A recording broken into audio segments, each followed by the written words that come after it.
This is Off the Break Podcast, presented by Silver Screen Insider.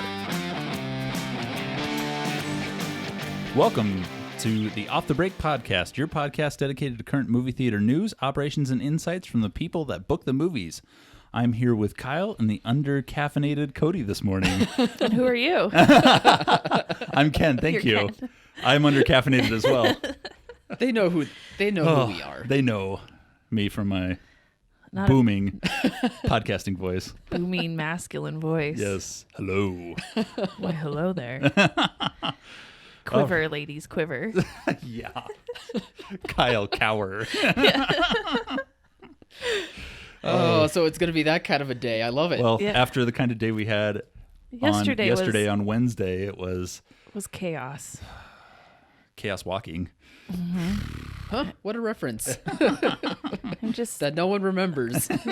I'm just so exhausted, and I was telling Kyle that after yesterday, I just fell asleep sitting up in bed with the TV on last night, just out. So today, hopefully, we'll get through because we're supposed to be heading on an early Labor Day weekend vacation. Yeah, so you two are. Yep. luckily, Sony and Paramount decided to cause chaos before we left for vacation, so we didn't come back to a shit show. So. Yeah, I was the opposite of you. I didn't sleep. I just walked around the house cursing Paramount and that stupid mountain with the stars around it. Yeah. Makes me sick. You don't deserve those stars. Makes me want to vomit. 0 stars. So what happened? What all happened this past week and a half? Because we missed last week too. Well, Cody gosh. introduced it to us in the office when she got the Yeah, bad news. She built up to it, but let's just drop the bomb on people. Sure. For those that Okay. don't know. I like the build up. But I'll drop the bomb. Top Gun Maverick moved from Thanksgiving this year to May of next year. Yeah. They just completely out of this year, out of 2021. That blew. Yeah. That was tough. I was planning on you saying Jackass Forever moved. I was planning on No, drop you the told bomb. me to drop I the know, I bomb. thought for sure you would. Is that not what everyone's upset about? I'm mostly upset about that. Wait, okay, let's just get that one out of the way. Top Gun moved. Devastation occurred yesterday. It was awful. I felt so. First, I got a call from Paramount, and I felt very bad for those people because they had to call with like the worst news. I mean, this is the one movie that everybody asked about during the pandemic. Oh yeah. This is like the one thing that everybody's been watching. They want. All of our locations want. It's like all of their success in getting through the pandemic was hinging on the ability to get this movie, and Paramount just put it to next year. Yeah.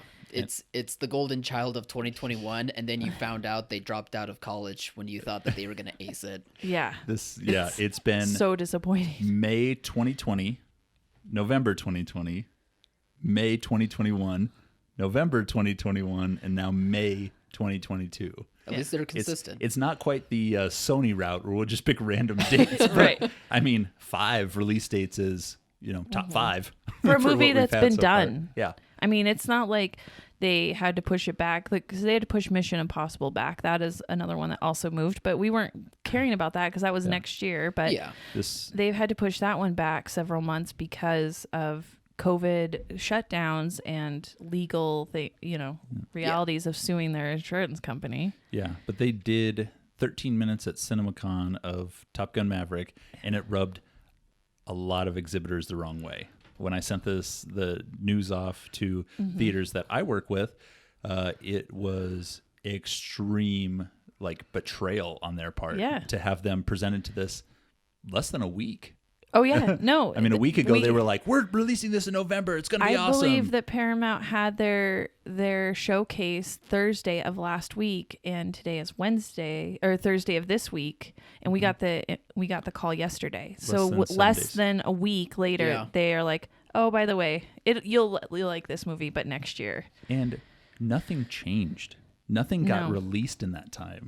Candyman? It's not like Candyman wasn't an effect on Top Gun's. Yeah, it's not like Shang-Chi bombed and then everybody's like, "Oh, let's rethink this release schedule." Yeah, that would make sense. I mean, at least something like that in those lines. The trades are reporting that Paramount looked at the global market, and they're down in several places. But come on, is a pro-military movie really going to be pro-American military the movie? movie screams up 80s America. Yeah, I think this is going to be a big hit in China and Europe and Africa and South America. Or not. It's never even going to probably get a China release date. Yeah. I mean, come on. They're never going to be like, let's put the pro-America military movie in.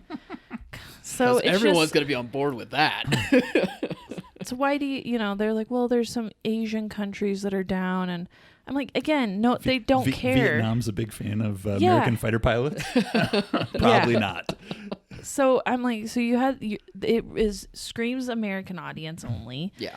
And you had all these people that were willing to go out in COVID to see this movie. This is one that will transcend whatever is going on with COVID at this time. Black Widow had a day-and-date release where they did over 80 million on the opening weekend.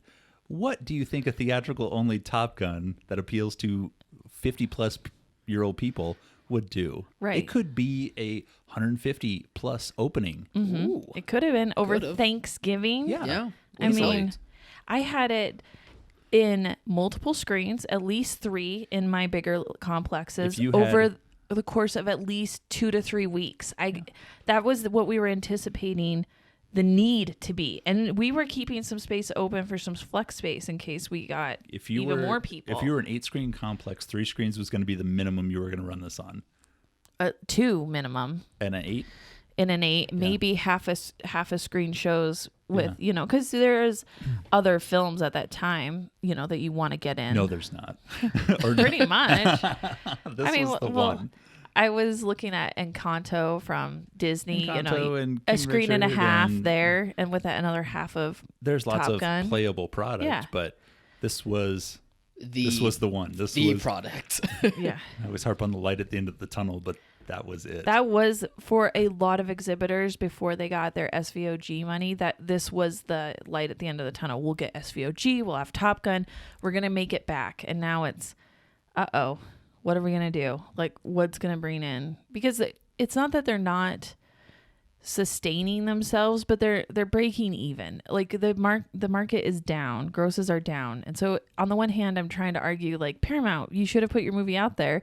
This would have done great, but overall, we're seeing grosses down. Now, there's a number of reasons why that's happening. A lot of it has to do with day and dating. Why you've trained the audience now to think that it's available on streaming, so why would they go?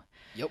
And so we're contending with that right now, and people are trying to figure out what's our new normal, what's our new baseline. You can't go back and look at 2018 and 2019 to get an average and be like, okay, I should be expecting this much gross. Like you can't look at anything pre-pandemic. So much changed, not in the pandemic, and so much changed with consumer behavior that you just can't go back. So I think we're seeing a little bit more of a new baseline being created, and it's definitely lower than the baseline pre-pandemic. And that's really hard for exhibitors because I don't know how many of them are going to make it at this new baseline. It's going to take a whole bunch of restructuring of theaters and processes and, showtimes and more efficient employee schedules, and there's an incredible amount that's going to go into this. There's so much coming at exhibitors right now, and not just with product challenges,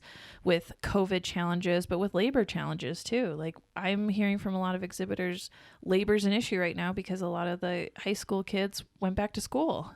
Yeah, that and the movie theater was a lot of people's first job, and now with first job costs rising, with minimum wages rising in states individually, and then on federal levels, it's going to be something that's going to affect our industry very specifically, because we don't get to raise prices on a lot of things. I mean, tickets are what they are, but and you don't your get concessions, to keep it all. Your concessions, according to everyone, are already overpriced. Yeah. Well, it is hard when you go to the gas station and you see candy and soda at a certain price, and you go to the theater and it's like 3 times that price. But your candy and soda is way better. Yeah, obviously. It just for a consumer, that's just hard, and that's going to get harder. So it's one thing to go and see dinner menu options that are very expensive. You're like, well, it makes sense. I'm out and there's nothing to compare that to. You can't. But it's hard when you see that bag of M&Ms at the gas station and then the bag in the theater. I mean, that's just, you can't get past that. So that's why theaters need to really relook at what they offer in concessions, what their showtime schedules are, because product is just hit or miss, and there's no stability in the product right now. And if you can, sell beer and wine to inhibit those people's decision making. Yeah, loosen their wallets a little. That's not necessarily a bad thing to do. Yeah. Well, what other changes did we have? Okay, so from last week, because we were all gone last week, Queen Pins moved from theatrical to streaming only. So it's off the release schedule. Bummer. We really like that trailer. Yeah, it was a cute trailer, a cute little comedy about couponing queens, right? It had enough people. It's like a coupon fraud network. Yeah, but it had Vince Vaughn and Kristen Bell. Kristen Bell, yeah. Kristen Bell's in it. Paul Walter Hauser. Thank you. Oh, man. About the FBI agent that was like going to crack this mom fraud ring right open. No, it was going to be. It was a very playable funny. movie. It looked really funny. Mm-hmm. Yeah, so that one's a shame. And then Addams Family 2 staying on its release date, but it is now switching to a wide release with VOD component. So it is going premium video on demand for that. So that's a bummer. It's disappointing, but makes sense with kids. We'll take it. Now. And Paw Patrol did fine. Paw Patrol did great. And it was free. So with a paid component, that's going to drive theater grosses up. A little, yeah. It was a little ironic because they made this announcement and then they headed into CinemaCon like 2 days later. So that was interesting when they showed the movie. And in the back of my mind, I was like, yeah, but it's also VOD. Bold choice to do it beforehand. Yeah, exactly. So I was like, at least Paramount played sneaky snake with it. Yeah, at least some of them were sneaky about it, but yeah, that was interesting. That's all I'll say about it. And then we get into the devastation of yesterday. So Paramount moved pretty much their entire 2021 remaining slate to 2022. So Jackass Forever moved from October to February 4th of next year. It's gonna be forever. Perfect Valentine's movie. Yeah, absolutely. Counter marketing. Mission Impossible moved from May to September, and I bet that's going to move again because I think end of September is a weird time for Mission to be. Unless you know, we looked at Fallout and it was a July 30th release, and it did pretty good. I mean, it did good enough that they're going to make 2 more. Yeah. Right. But it is a summer or holiday corridor movie. Right. It's totally more of September's an anchor a film. placeholder. Yep. I mean, maybe they might get away with an October release with that, but I think you need to get more into October than September. And then Top Gun Maverick moved into that May slot that Mission Impossible vacated. Labor Day weekend. And this is actually... Or Memorial Day. Yeah, Memorial Day weekend. This is actually good news on our front. So we had, when Maverick moved, we had a huge gaping hole. I mean, it was gaping on Thanksgiving. The Grand Canyon of booking holes. I mean, I had multiple screens just empty all of a sudden. I was like, oh my gosh, it's Thanksgiving. What am I? And then Sony moved up Ghostbusters Afterlife. Moved back Ghostbusters to a week. Or sorry, yeah. To moved it back. But this is the prime spot. Right. Okay, Sony. And I'm feeling much better about this because Sony did screen Ghostbusters Afterlife at CinemaCon, and I heard across the board good things. Like it's actually pretty good. Yeah, this is from people that would tell me the truth on this. Like, oh no, they did another, all female Ghostbusters. It's like that on that sky. And I got this is so good. Negative. All positive. Yeah. This is the movie that I think everybody wished that female Ghostbusters had been. Like, it's nostalgic, it harkens back to the originals, it's got that feeling, that character, and that vibe, and I think that's just what people wanted. And it's strange that these two are we're planning on coming out back-to-back weeks because Top Gun is pulling on the same heartstrings. Yeah. It's a nostalgic movie with an entirely new cast of characters, but you're going to see everybody real quick once, except for Goose. Yeah. Ooh, it still hurts. You might see a flashback. Yeah. Well, maybe they could digitally recreate him. He's still alive. Yeah, give Val Kilmer some slack. That's what I'm saying. Anthony Edwards too. Right, but he's old, so maybe they can digitally de-age him so that he could get some flashback scenes or something. Well, if fun. you saw the Could. trailer, they have Anthony Edwards lookalike that's playing. His son? I don't know who it is, Oh. but this guy has the same goofy mustache. It's incredible. You say that, but when we were first together, Ken's nickname was Goose, and I was Maverick. It was a first round of nicknames. I won't tell Okay. you the one that sticks, but That's cute. not that one. Okay, so cute. Ghostbusters is in the Thanksgiving spot, Good move by Sony. I think which it was was great. That helped even the schedule out a little bit. It Yeah. did. So I think, at first I was like, oh my gosh, what are we going to do? It was pretty shocking that they moved Maverick out.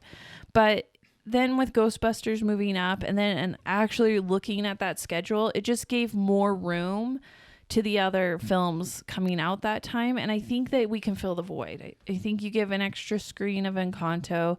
You've got Eternal still playing through. Now you've got Ghostbusters on multiple screens. I think stuff that will have opened in late October will just play through, and, we'll just have to hold stuff a little longer and give more show times. I mean, it definitely helped Warner Brothers and King Richard now. I have a lot more King Richard spots than I did before. Yeah, well, the one that we saw after we went through the mess of reorganizing was James Bond. Now has one more week before Thanksgiving where there's not Venom's there, but Venom's a different audience. Right. Ghostbusters harkens to the James Bond audience. Like, there's a lot of overlap, and at least as far as nostalgia and things like that. Yeah, but it's and Bond is theater exclusive, Yeah. so we So- have a long runway with Bond now. got like 6 full weeks where there's not I mean, a real specific United competition. Artists had to have been happy with that. Yeah, I'm surprised they didn't release it a week earlier. Keep moving it up. Well, we'll get to them in a bit. They're getting a little big for their britches on their policies regarding Bond, how many screens you can have and how long you have to hold them. It's getting a little ridiculous. But again, what else are you going to do? You just take it. You just take their big boy britches policies and Gotta roll with it. yeah.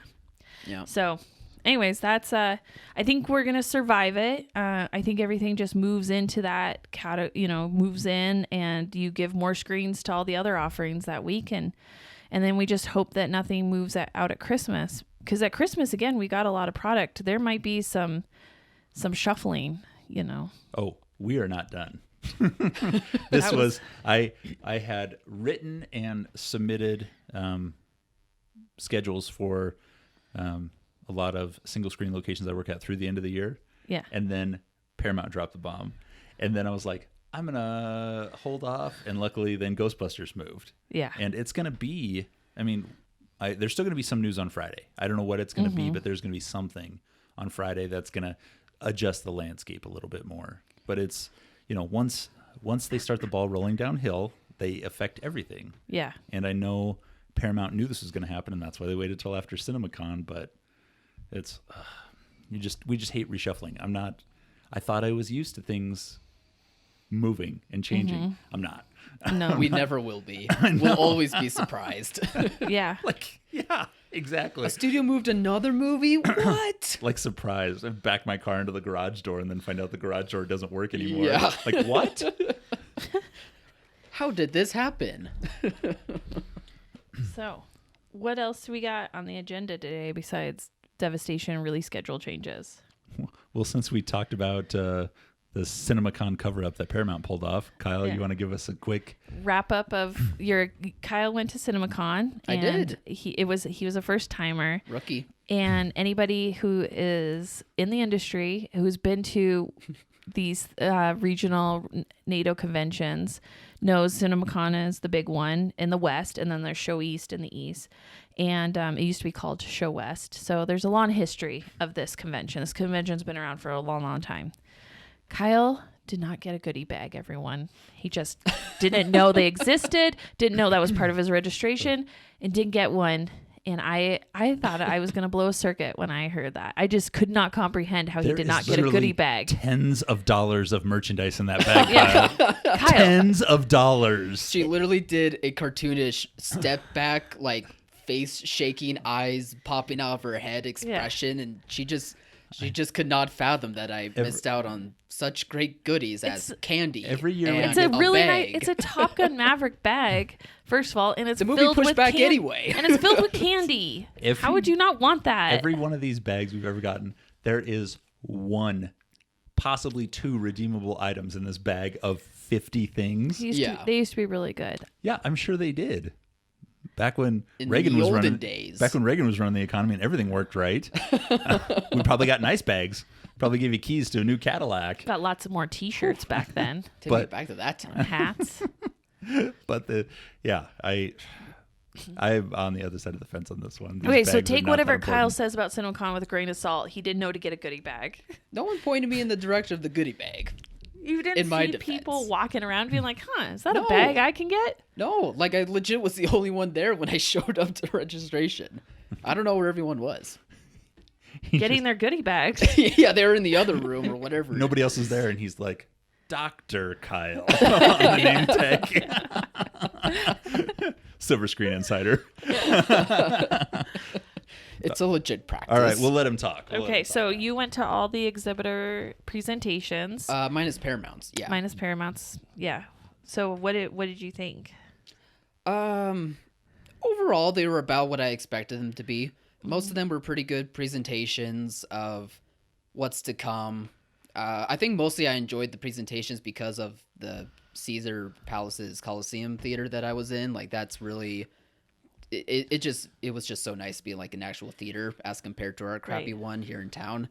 With a huge screen and Dolby Atmos sound system. Yeah. I mean, it is one of the biggest screens, and they really do show amazing presentation for their product there. Oh yeah, totally. It's And top notch. It literally watching this, I felt like every single thing could be the next best movie ever made because of the presentation. But overall, I thought most of the presentations were well done. I specifically liked Sony's and Universal's because it seemed like they were passionate when it came to supporting theaters. Now, they all these studios, they said the same thing of like, we support theaters first, and it could be, lies and empty calorie things to say just to please people, but at least through some of the presentations they felt that way, like especially for Universals to me, because they also had actors not only talk about their movies but talk about growing up with a theater from their childhood, and then they were able to include someone who worked in that specific theater and like talked about why they loved movies. And rah sis boo ba. yeah, I mean, I But know it was that nice. I know what it is, but at least some of these presentations put an effort to show support to theaters, whereas some of them, they just felt like they were disingenuous, particularly Warner Bros. In my opinion. They had a good presentation too, but just some of the things that they were saying, like they were trying to throw stats around of like how successful their movies are, how much they gross, like they always release X amount of movies over the past decades. It just... That's very common. All the exhibit or the studios used to do that. Yeah, but for some reason it felt like it was only Warner Bros. That did that, and just the way they presented it didn't feel like it was authentic. It felt like the least authentic out of the rest of them. This is what we do for your small town theater in Kentucky City, Missouri. We've put out, it's like we've put out $1 billion in movies, just in the last year alone. Like, but the stats are all worldwide. It's not really conducive to what's like going on in the theater, and they just add on from previous franchises and stuff. It's just all. It's all posturing. Yeah, exactly. It just felt like posturing. It felt like, to me, it almost came across like we should be the ones thanking them and doing a bunch of screen measuring out there in front of the other film companies. They are. Yeah, they do, because the other film companies have to go to those presentations if they're there. So right. Yeah. It's all in your face. Yeah. So I mean, particularly Warner Bros.'s presentation, because of that, I didn't like. But the stuff that they showed was good, and a lot of these movies that all the studios showed they at least looked very good. They were really well cut trailers, and that's what most of those presentations were anyway. It was sizzle reels and trailers that are yet to be released, and I kind of knew that going in, so I wasn't surprised by it all that much. But at least for some of them, they seemed like they were really trying to sell us on the idea that they are thinking about theaters first, and whether that's the case or not has yet to be determined. But I just appreciated that some of them were putting in the effort to do so. Well, So I know that on Monday, Sony really like set a high bar because not only did they premiere the new Spider-Man trailer, but in a surprise move, they screened Ghostbusters, and it was so good, and I think it just set the tone for the rest of the week. And I felt like they walked away probably bigger winners out of that than because Disney just sent to screen Shang-Chi, which is what they've kind of done the last few years. They screen a film. They don't really give a presentation on upcoming product. They just they do the Steve Jobs shareholder meeting. Yeah. Yeah. and then CinemaCon is like, here's a DCP. Good luck. Yeah. Yeah, I would agree with that. Sony came out with a really good presentation. I mean, most of that was glimpses of Spider-Man stuff, like No Way Home. I mean, they showed the trailer for No Way Home, which was a really good trailer, but they also showed glimpses of Venom 2 and the Morbius movie coming out, and specifically a new movie that I thought looked really good called Bullet Train. So they had good glimpses of some really good-looking movies that are about to come out, mainly like the Marvel stuff, but that's okay. What'd you think of the Spider-Man trailer? I thought it was pretty good. I think that reveal of I forget who the actor is that played Dr. Octopus coming back. I think that really is what set the tone for what this movie could really be. Because for general audiences, they don't know what this movie's going to be about. But the fact that they see this guy returning, they're like, oh, something big's about to happen. And I think they teased that in the right way. They didn't reveal too much of that movie. Right. And they still sold on what the story is. And I think people will buy into it. Nice. Well, it had one of the biggest like downloads, most views in 24 hours, something like that, like more than Avengers Endgame. So it definitely worked. Right. Yeah. Crazy. And then how was MGM's? While we're at it. While Sony was really, really good, how did United Artists do with their presentation? I thought United Artists presentation was good, but I just think the product is so filmmaker driven that it's going to be really tough for majority of theaters to play it. Like, it's not commercial. Yeah, most of it is just not going to be commercial enough. I mean, secondary titles acting as that could probably work, but it just depends on when they schedule all of these movies out, so that's just remains to be seen. Except for the new No Time to Die trailer. Yeah.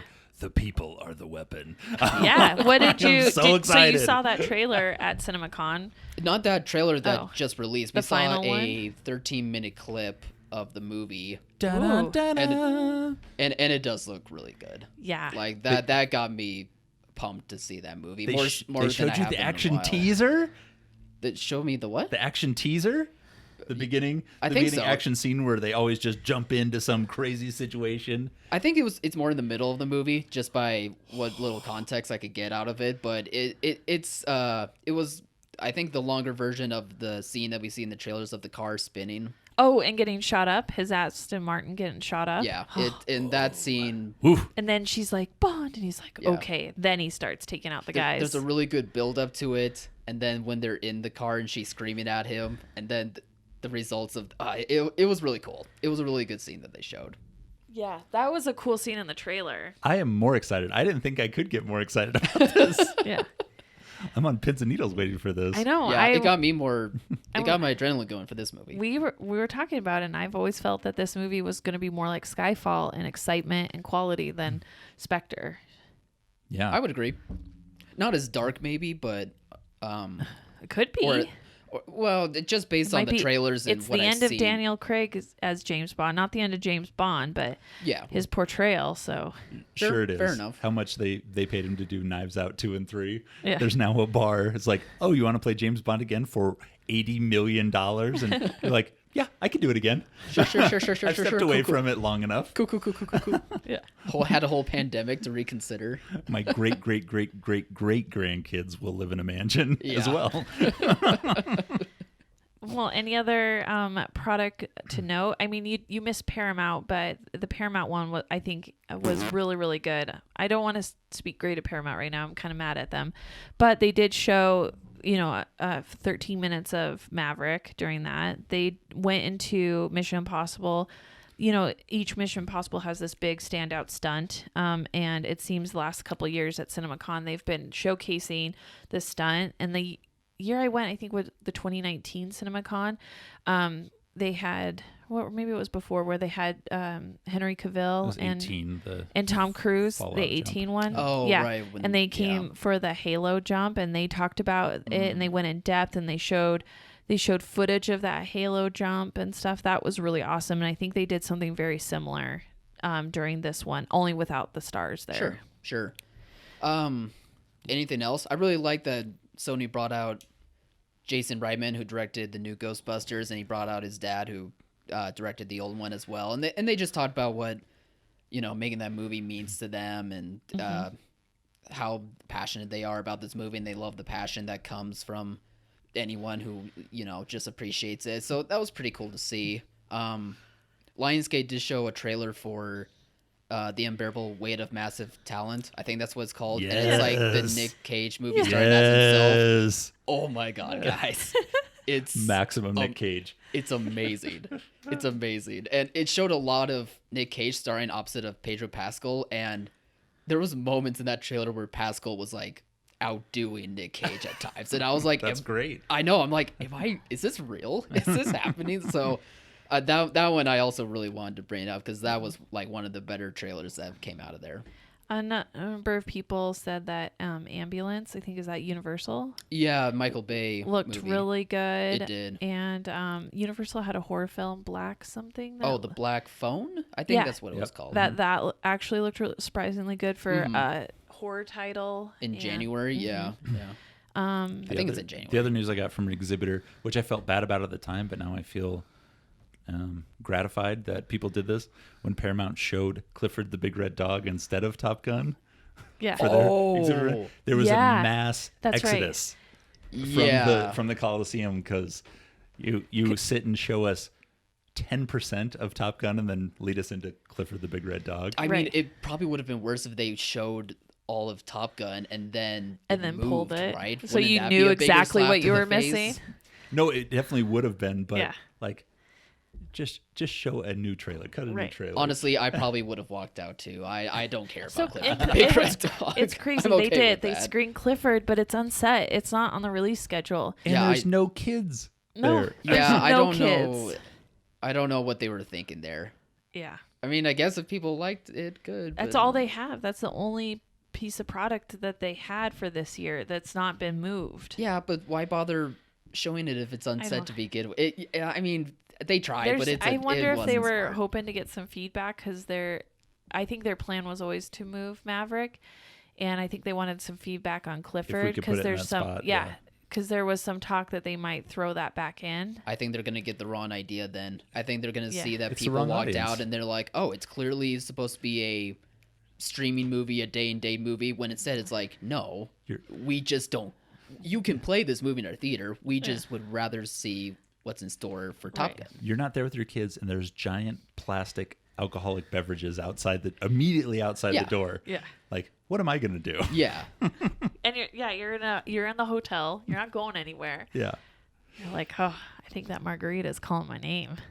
Speaking of margaritas and long weekends calling my name. I know. We got to wrap this up soon. Okay, so CinemaCon was really fun for your first time. Definitely want to go back in a few months in April of next year. Oh, geez, that's right. Yeah. Hopefully we can make that happen, because that was a really cool experience. I was glad to have that experience, weirdly enough, at a time where theaters like really needed to band together and just, it was nice to give themselves a boost of confidence, and especially this already did that to begin with for many years, but it was especially good this year, I think. I think it's nice to see community. Yeah, like, there are other people out there. This is an industry. We are all together. Yeah, that's the first time I felt that in a while. We're all drowning out there, people. Yeah, we're drowning together. You're together. Exactly.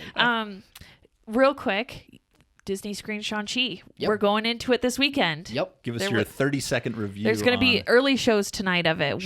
What do you think? Was it good? It is good. Particularly the action in this movie is excellent. The influences of Asian cinema is also a really nice touch. I think people are going to really like this movie. Tough question. How was Awkwafina? Amazing. Yeah, she was good. Or just brilliant. She was really good in this movie. What's your prediction number for this weekend, Kyle? Yeah, 60 million? 600? I'm just going to say what everyone else is saying and say 45 to 50. 45 to 50. Ken, what do you think? I'm going 60 on this one. I think there's going to be a big. Oh, thank call God, me for too. I think we're going to have a big weekend. Labor Day is historically down, Yeah. but These this are- is a Marvel theatrical only movie. These are unhistoric times. Well, yeah, I'm torn. I kind of Changing think the it's a game. little less. Say the low number, and then everybody can go boo. I think 30. I think 30 is the low. I know. It's just that it is Labor Day weekend and people are still, I mean, okay.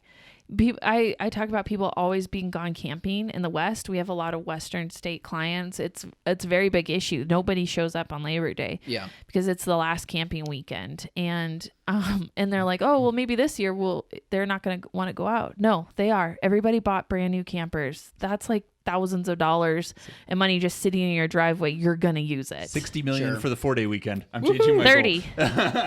For the 4-day? Get out of town. Okay, and to wrap things up here, there was 3 new trailers that we had for the past 2 weeks that we were gone. We did. Spider-Man, The Kingsman, and No Time to Die. Which Yeah. ones were your guys' favorites? I thought the Kingsman trailer was better than all the ones I had seen previously. It seems that they figured out a narrative around it. You know, when they first put out the first ones, it's like Got we the don't. Uggo off screen. Yeah, well, got the big brought it Uggo back. off screen less. Like he's on it less, and that was nice. They showcased the other characters a lot more. Yeah. And I liked that, and it was more of a fun story. Is it a Christmas title? Probably not. No. And that's still the struggle with that. I thought No Time to Die looked amazing. Rami Malek as the bad guy is brilliant casting. I think he creeps me out when he's on screen. Like I'm just like, ooh. Daniel Craig is perfect, but the most important part of these movies is having the villain for him to play off of. Yeah. Needs a good And villain. We've seen that they've done extremely good casting. Yeah. Whether or not Spectre had the correct writing and things like that to make Christoph Waltz work is a different story, but Right. they nail this every They time. might have- Yeah. Except for Quantum of Solace, but we don't count that one. And then the Spider-Man trailer was good. I mean, it's So much definitely buzz. an interesting story. I want to see this No Way Home more than I wanted to see Homecoming. Homecoming and Far From Home. Yeah, Yeah, Far From Home. I didn't see Far From Home Right. at all. I could barely get through Homecoming. This one, at least, I'm like, well, Doctor Strange is in it a little bit. Maybe I'll want to watch it. Honky Tonk Pumpkin Patch for the win. he gets me in. Gets me in. You the and door. many others. Whew. Yeah, my thoughts exactly. All right, Kyle, send us out. All right, everyone, thank you for listening to this episode of the Off the Break podcast. You can find us on all podcast platforms and over at silverscreeninsider.com, where if you're a theater owner or manager needing updated and accurate film information and marketing assets to promote your movies, check us out at that website. All right, big grosses, everybody. Big grosses. Have a great weekend. Go Shang-Chi. Bye, everyone.